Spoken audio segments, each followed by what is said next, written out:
আসসালামু আলাইকুম। ঘরে বসে থেকেই ফকির হয়ে গেলেন অনেকেই। আবার ঘরের ভিতরে যে সোফা থাকে, সোফার ভিতরে বসে থেকেই, শুয়ে থেকেই ফকির হয়ে গেছেন। বাড়ির ভিতরে থেকেই ফকির। কিভাবে ফকির হচ্ছেন? অনলাইনে জুয়া খেলে, অনলাইনে লটারি খেলে, মোবাইলে ফকির হয়ে গেছেন। এমনও হয়েছে সংসারে বিচ্ছেদ ঘটে গেছে। স্ত্রী থেকে সংসার, বাচ্চা থেকে আলাদা, বাচ্চা, বউ-বাচ্চা থেকে একদম আলাদা হয়ে গেছেন। বাবা-মা থেকে দূরে চলে গেছেন। এরকম অনেক আছে, অনেক বন্ধু-বান্ধব আছে আমার, নিঃস্ব হয়ে গেছেন। কিভাবে? লটারি খেলে। অনলাইনে লটারি খেলে ১,০০০ দিলে ২,০০০ পাবেন, ৩,০০০ দিলে ৬,০০০ পাবেন, ৫০,০০০ দিলে ১,০০,০০০ পাবেন। এরকম পেয়েও যাচ্ছেন। ৫০,০০০ দিছেন, দেখবেন যে আপনাকে ৳১,০০,০০০ দিয়ে দেবে। ৳১,০০,০০০ দিয়েছেন, ৳2,০০,০০০ আপনাকে দেবে। এরকম লেনদেন করতে যখন উপরের দিকে যান, আপনার লোভটা যখন বেড়ে যায়, তখন আপনি ৫,০০,০০০ দিয়ে দেন, ১০,০০,০০০ মেরে দেন। যে ১০,০০,০০০ দিলে তো আমি ২০,০০,০০০ পাবো। যখন আপনি ৫,০০,০০০ দিয়ে দিচ্ছেন, তখন তারা আটকিয়ে দিচ্ছে। আর টাকাটা ফেরত দিচ্ছে না। এখন আপনি হয়তো মনে করছেন তার তো অ্যাকাউন্ট নাম্বার আছে, ব্যাংক অ্যাকাউন্ট আছে, ব্যাংক অ্যাকাউন্টে আমি পাঠিয়েছি। আমি ধরতে পারবো। কিছুই করতে পারবেন না। কিচ্ছুই করতে পারবেন না। শুধু বসে কাঁদবেন। অনেকেই আছেন লোভে পড়ে। কিভাবে লোভে পড়েন?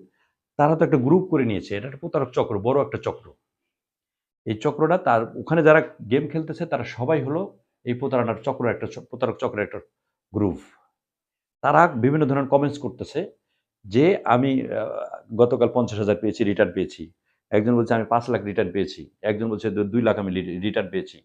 যে এই যে মজাদার আপনি কমেন্টস গুলো পড়েন, পড়ার পরে আপনার ভালো লেগে যায়। যে আমিও তো পাবো। আমি তো পেয়েছি কালকে ১০,০০০, কালকে ২০,০০০ পেয়েছি। এই ১০,০০০, ২০,০০০ পাইতে আপনি দেখবেন যে একবারে ৳2,০০,০০০ মেরে দিবেন। যে 2,০০,০০০ দিলে তো আমি 4,০০,০০০ পাবো। যখন আপনি 4,০০,০০০ ৳2,০০,০০০ দিয়ে দিলেন তখন আপনাকে গ্রুপ থেকে আউট করে দিবে। আপনার নাম্বারটা ব্লক করে দিবে। আপনি তাদের আর কারো খুঁজে পাবেন না।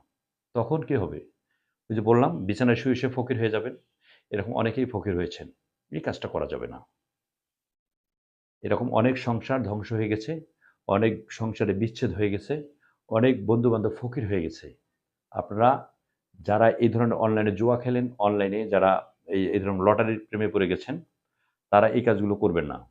যদি এরকম কোনো ঘটনা ঘটেই যায়, যদি একবার ঠকেই যান, সেক্ষেত্রে কান্নাকাটি করার কোনো সুযোগ নাই। কিচ্ছু করা হবে না। কিচ্ছু করার কোনো প্রয়োজন নেই। আপনি সরাসরি আইনশৃঙ্খলা যে বাহিনী আছে, পুলিশের যে ইউনিট আছে যেখানে এই কাজগুলো করে সেখানে আপনি যেতে পারেন। সেখানে একটা আবেদন করতে পারেন। আবেদনের মাধ্যমে আপনি ট্রাই করে দেখতে পারেন। তবে সবচেয়ে নিরাপদ জায়গা হচ্ছে আপনি সতর্ক থাকা। এখান থেকে এই লটারি খেলা থেকে বিরত থাকায়, এই জুয়া থেকে বিরত থাকা। সবচেয়ে নিরাপদ ব্যবস্থা হচ্ছে এটা। তার কারণ হচ্ছে আপনার আমার একটু সতর্কতা, একটু সচেতনতা আপনাকে আমাকে নিরাপদ রাখবে। ট্রাই করে দেখেন। একটু সতর্ক থাকেন। কেন করবেন এটা?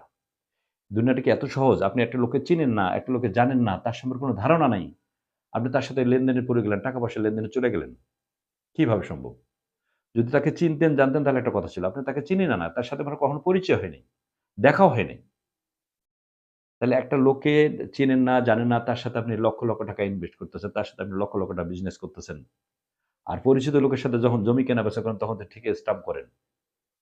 ৳৩০০ র স্টাম্প তখন লিপিবদ্ধ করেন, চুক্তিবদ্ধ করেন। একটা দোকান কেনা-বেচা করার সময় দেখবেন যে চুক্তিবদ্ধ হন স্ট্যাম্পের মাধ্যমে। আর ওই লোকটার সাথে আপনার পরিচয় নাই। ফেসবুকের মাধ্যমে পরিচয়, অনলাইনে পরিচয়। যার কোনো ঠিকানা আপনার জানা নাই। তাহলে তার সাথে আপনি যে লক্ষ টাকা লেনদেন করতেছেন, করে ধরা খায়া যাচ্ছেন, এই দায়ভার কে নেবে? এই দায়ভার শুধু আপনার, আপনার স্ত্রী সন্তান কেউ নেবে না। সে কারণে আমি বলি, আমি আপনাদের কাছে বিনীতভাবে অনুরোধ করব যারা এই ধরনের পথে জড়িয়ে গেছেন, এটা করবেন না, একটু সতর্ক থাকেন, একটু সচেতন হন, তাহলে নিরাপদ থাকবেন। আশা করি বুঝাতে পেরেছি যে যেখানে আছেন ভালো থাকবেন, সুস্থ থাকবেন, নিরাপদে পথ চলবেন। আসসালামু